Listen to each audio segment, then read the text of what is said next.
Namaskar दोस्तों, welcome to my channel. This is a pre-market report for video for 30 September 2025, that is for Tuesday. So let us quickly look at the FNO data. So I'll start from the index futures. Index future में ज़्यादा कारोबार नहीं दिख रहे हैं. तो pros ने कुछ 6,400 कॉन्ट्रैक्ट्स बाई किया और रिटेलर ने कुछ 3,000 कॉन्ट्रैक्ट सेल किया. तो ओवरऑल ज़्यादा चेंज नहीं है वॉल्यूम में.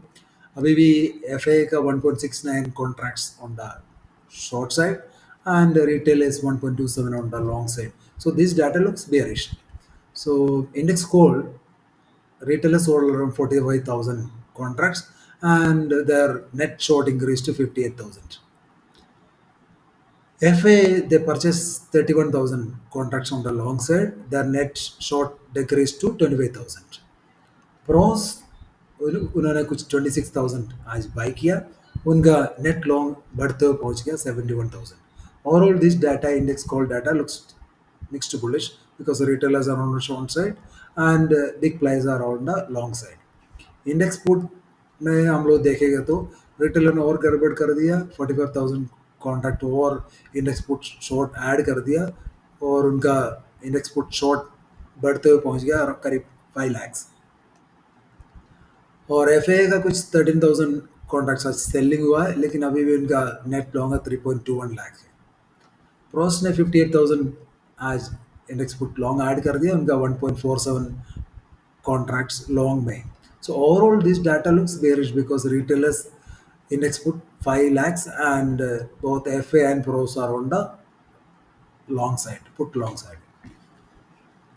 स्टॉक फ्यूचर में यहाँ पे अच्छा खबर आ रहे हैं क्योंकि एफए ने कुछ 57,000 कॉन्ट्रैक्ट्स आज बाई किया. उनका नेट लॉन्ग बढ़ते हुए पहुंच गया 13.38 lakhs. प्रोस का हल्का सा सेलिंग है और रिटेलर्स का भी कुछ सेलिंग है 9,000 contracts. Overall this data looks mixed to bullish. तो स्टॉक होल्ड में भी अच्छा खबर. Retailer finally 1.33 lakhs stock hold sell कर दिया, लेकिन अभी भी उनका नेट लॉन्ग 8.29 लाख के. और प्रोस ने 1.35 lakhs आज बाई किया और उनका नेट शॉर्ट घटते हुए पहुंच गया 1.72 lakhs.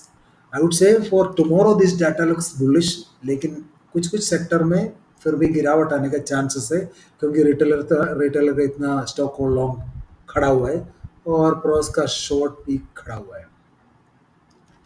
और स्टॉक पुट में हम लोग देखा तो यहाँ भी कुछ अच्छा कवर. रिटेलर ने कुछ 64,000 आज शॉर्ट कवर कर दिया, लेकिन अभी भी इनका 2.31 लाख स्टॉक पुट शॉर्ट है. और both F and pros today they sold some stock put, लेकिन अभी भी उनका प्रोस का net put long at 1.98 lakhs. Yeah, I would say this is mixed to bearish. This data looks bullish for tomorrow, but overall data is mixed to bearish. So if I wanted to conclude, so retailers in index options and stock options, they are mixed to bearish. FA and pros, they are mixed to bullish, but the volumes are purely mixed. Cash market में हम लोग देखे तो DIA bought 3,846 crore and FA sold 2,832 crore. So बाकी जो selling है वो selling हुआ है प्रोस एंड रिटेलर के जरिए हुआ है. चलिए मार्केट ओवरव्यू हम लोग देख लेते हैं. इतना वॉलेटिलिटी के बाद up move down move in सब के बाद हम लोग देखेगा तो निफ्टी कुछ 20 पॉइंट नीचे बंद हुआ. सेंसेक्स भी 61 पॉइंट नीचे बंद हुआ. बैंक निफ्टी और मिड कैप पॉजिटिव क्लोज होने में कामयाब हुआ. सो इंडिया विक्स में खास मूवमेंट आज आए नहीं. कल हो सकते हैं इंडिया विक्स में कुछ गिरावट आ सकते हैं और बुल्स के लिए वो फ़ायदा बन जाएगा. लेकिन अभी क्या है, जो गोल्ड का प्रीमियम है बहुत ज़्यादा है, तो हो सकता है कल ये लोग साइडवेज रख के प्रीमियम खा जाएगा. यूएसडी आईएनआर में खराब खबर है, फिर भी जो हमारा रुपये और वीक होते जा रहे हैं, ये बैंक निफ्टी के लिए अच्छा नहीं है. और क्रूड में हम लोग हल्का सा गिरावट आया और क्रूड का लेवल मैंने दे दिया था. आज 5750 के नीचे शॉर्ट कर सकते हैं और जिन्होंने भी आज शॉर्ट किया अच्छा खासा प्रॉफिट मिला हुआ उनको. और गोल्ड में मैंने बोला गोल्ड आगे भागते जा रहा है. जब मैं लिख रहा था 1.15 था मिनी, लेकिन इसके ऊपर और ये भाग गया, कुछ 200-300 पॉइंट और भाग गया. तो कुछ इम्पोर्टेंट अपडेट्स है. तो मेरे ख्याल से जो ऑयल मेकिंग कंपनीज हैं और इनका ये मार्जिन अपडेट्स वगैरह आना है बाकी है, तो इनमें नज़र रखना ऑयल कंपनीज के ऊपर. ये हो सकते हैं कल बुलिश रैली में दिख सकते हैं. एफएमसीजी फेस्टिव डिमांड आ रहे हैं और इसी के चलते हुए एफएमसीजी सेक्टर पूरा पॉजिटिव दिख सकते हैं। नेक्स्ट मंथ के लिए एफएमसीजी आप लोग लॉन्ग कर सकते हैं। और कल एक पीएसयू बैंक और प्राइवेट बैंक में नजर रखना, बिकॉज आरबीआई कमेंट्री आ रहे हैं रेट कट एंड लिक्विडिटी के लिए। तो अगर मान लो रेट कट आएगा तो ये पॉजिटिव हो जाएगा बैंक के लिए। आईटी एंड फार्मा एक्सपोर्टर्स के लिए जो हमारे करेंसी का जितना भी डिप्रिसिएशन हो रहा है उनका उनके लिए फायदेमंद साबित हो सकता है। तो कल आईटी में शॉर्ट नहीं करना, इतना दिन आप शॉर्ट कर रहा था। कल आईटी में बाय ऑन डिप्स का स्ट्रैटेजी कल के लिए अपना लेना, ये खाली कल के लिए। और कुछ इंपॉर्टेंट डाटा है, एपी डाटा है तो डाटा ठीक ही आया, लेकिन क्या पिछले प्रीवियस जो महीने से और एक्सपेक्टेशन से नीचे आया। लेकिन मैं इसको अब खराब नहीं कहूँगा, क्योंकि मार्केट इतना नीचे गिरा हुआ और कितना गिरेगा। और एक सबसे इम्पोर्टेंट इवेंट है आज, यूएस प्रेसिडेंट ट्रम्प का कुछ स्पीच आने वाला है। पता नहीं क्या उल्टा पुल्टा बोल देगा, दुनिया उसको डर है, वो कुछ भी बोल देगा पूरा स्टॉक मार्केट गिर जाएगा। तो कल के लिए कुछ दो तीन महत्वपूर्ण डाटा है। तो चाइना का मैन्युफैक्चरिंग भी आने वाला है कल, तो उसके ऊपर कल के लिए नज़र रखिए। लेकिन ये हमारे लिए जो एक्सपायरी में कोई इम्पैक्ट आने वाला नहीं है मेरे ख्याल से, लेकिन वो सुबह 7 बजे आ जाएगा। तो और कंज्यूमर कॉन्फिडेंस डाटा आना है यूएस में, वो शाम को आएगा। और जॉब्स डाटा भी शाम को आएगा। टॉप गेनर्स में देख लेते हैं। आप लोगों को याद होगा कल मैंने बोला था जो इंडेक्सिंग बैंक है और निफ्टी फिफ्टी में इंक्लूड होने वाला है, तो इसलिए कि इसमें ज़्यादा फंड इनफ्लो आने वाला है। तो मैं आप लोगों को बोला था इसके ऊपर नज़र रख लेना है। आज देखो इंडेक्सिंग बैंक कितना भाग गया।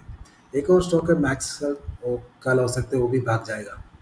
और यहाँ जितना भी स्टॉक आप लोगों को दिख रहे हैं अच्छा वॉल्यूम में दिख रहे हैं, मान लो इसमें बाय ऑन डिप्स का स्ट्रैटेजी कल अपना लेना। जितना भी स्टॉक्स हेवी वॉल्यूम में दिख रहे हैं, जैसे एम आई नंबर है, बाय ऑन डिप्स का स्ट्रैटेजी अपना सकते हैं। और जितना भी स्टील सेक्टर मैंने बोला वो भी बाय ऑन डिप्स का रहेगा। और टॉप लॉसेस में मैंने बोला, आपको याद होगा मारुति, मैं बोला मारुति इतना भागना नीचे, मारुति नीचे आने चाहिए। हो सकता है आपको ये वीडियो पॉज करके आप कल का वीडियो एक बार और सुन लेना, जितना स्टॉक मैंने बोला वो सब कर गया। और एक्सिस बैंक, कल एक्सिस बैंक अगर मान लो और गैप डाउन खुल जाता है, आप उसको बाई का नज़रिए में कंसिडर कर सकते हैं। अक्टूबर के लिए बाई करना लो। और कल के लिए मैं एक और आप लोगों के लिए बाई के लिए एक स्टॉक्स देता हूँ। हमारे एस बी आई लाइफ और H D F C life है। कल मान लो इसमें और गिरावट आते हैं तो आप लोग इसको बाइक के नज़रिए में कंसिडर करना। अपोलो हॉस्पिटल अगर मान लो कोई भी छल आते है इसको सेल में कन्वर्ट कर देना। टॉप लॉसर में एक और देख लेना है कोटक बैंक। कोटक बैंक में मान लो कल एक उछाल आ जाते, by chance if it is opening a gap up, आप उसको सेल का नज़रिए में कंसिडर कर सकते हैं। और ऐतिहासिक स्टॉक है, अगर मान लो कल और गैप डाउन खुल जाते हैं आप इसको बाई का नज़रिए में देख सकते हैं। जितने भी आई टी स्टॉक्स है कल एक दिन के लिए आप इसको बाई ऑन डिप्स का स्ट्रैटेजी अपना सकते हैं। Finally there is the technical view and outlook for Tuesday. So Nifty में 24,600 एक स्ट्रॉन्ग सपोर्ट है। जब तक 24,600 होल्ड है इसके नीचे आप शॉर्ट नहीं करना। अगर 24,600 से कोई भी उछाल आया तो आप इसको बाई का नज़रिए में देख सकते हैं। अगर 24,600 बाई चांस टूट गया तो 24,550 first target, then 24,510 second target. इतना आने नहीं चाहिए, 550 के नीचे टूटना बहुत मुश्किल है। तो मेजर सपोर्ट है 24,500। और मान लो आपको लॉन्ग करना है 24,670 के ऊपर, जैसे ही मार्केट चलना शुरू किया आप लॉन्ग कंसिडर कर सकते हैं। फर्स्ट टारगेट है 24,720, सेकंड टारगेट 24,770। 24,770 के ऊपर अगर सस्टेन कर गया तो एक शॉर्ट कवरिंग आ सकते हैं और इसको 24,850 तक ले जा सकते हैं। Nifty structure is weak, but a one-sided rally can happen above 24,670 ये मेरा व्यू है। पीसीआर अभी भी ओवरसोल्ड टेरिटरी में। बैंक निफ्टी में 54,350 लेवल अगर इसके नीचे तोड़ दिया तो 54,200, 54,50 तक आ सकते हैं। मेजर सपोर्ट है 54,200। और आपको लॉन्ग करना है 54,500 के ऊपर लॉन्ग करना है। फर्स्ट टारगेट 54,750, सेकंड टारगेट 54,900 है। मेजर रेजिस्टेंस है 54,750, इसके ऊपर शॉर्ट कवरिंग आ सकते हैं। तो मेरा कल के लिए राय है बैंक निफ्टी अग्रेसिव शॉर्ट कल बनाना नहीं है। इससे पीसीआर भी ठीक दिख रहे हैं। सेंसेक्स में 8300 सपोर्ट अगर ये तोड़ दिया तो 8200, 8100 तक आ सकते हैं। मेजर सपोर्ट है 80,000, अगर ये तोड़ दिया तो हो सकते हैं 17,600 तक आ सकते हैं। लेकिन इसका चांसेस बहुत कम दिख रहे हैं मुझे। कल आईटी सपोर्ट करना चाहिए। और रहा बात लॉन्ग के लिए 8400 के ऊपर आप लॉन्ग कर सकते हैं। First target 8600, second target 8800। अगर 8800 के ऊपर चलना शुरू किया तो 81,000 तक आ सकता है। मुझे लग रहा है कि heavy retracement moves can happen from 8500। इसका पीसीआर अभी और सोल टेरिटरी में अभी भी है। मिड कैप में सो 12600 इज सपोर्ट। अगर 12600 के नीचे चलना शुरू किया तो 12560 12500 तक जा सकते हैं। 12500 एक मेजर सपोर्ट है। और रहा बात लॉन्ग के लिए 12630 के ऊपर लॉन्ग करना। 670 फर्स्ट टारगेट, 710 सेकंड टारगेट। अगर 710 के ऊपर चला गया तो 12800 तक भी जा सकते हैं। ए 100 point rally can happen above 12630। तो कल मिड कैप में नज़र रख लेना। इसका भी पीसीआर ठीक है। मेरा कल टोन है कोशिश तो साइडवेज बायस है, लेकिन अगर मान लो कोई भी लेवल के ऊपर अगर चलना शुरू किया तो बड़ा शॉर्ट कवरिंग आ सकते हैं। कल बहुत सारे एक्सपायरी है। निफ्टी का है, बैंक निफ्टी का है, मिड कैप का है, फिन निफ्टी का है। बहुत सारे एक्सपायरी है कल। तो इसके चलते हुए बड़ा मूव आ सकते हैं। सो मेरे हिसाब से बाई जोन है energy and export zone. By on dips का स्ट्रैटेजी आप अपना सकते हैं एनर्जी सेक्टर में। सेल एफएमसीजी में और प्राइवेट बैंक में अगर रैली आ गया तो टॉप में आप सेल भी कर सकते हैं। तो सेक्टर में एनर्जी, बैंक्स और आईटी में आपका ध्यान रखना चाहिए। फाइनली हम लोग एक बार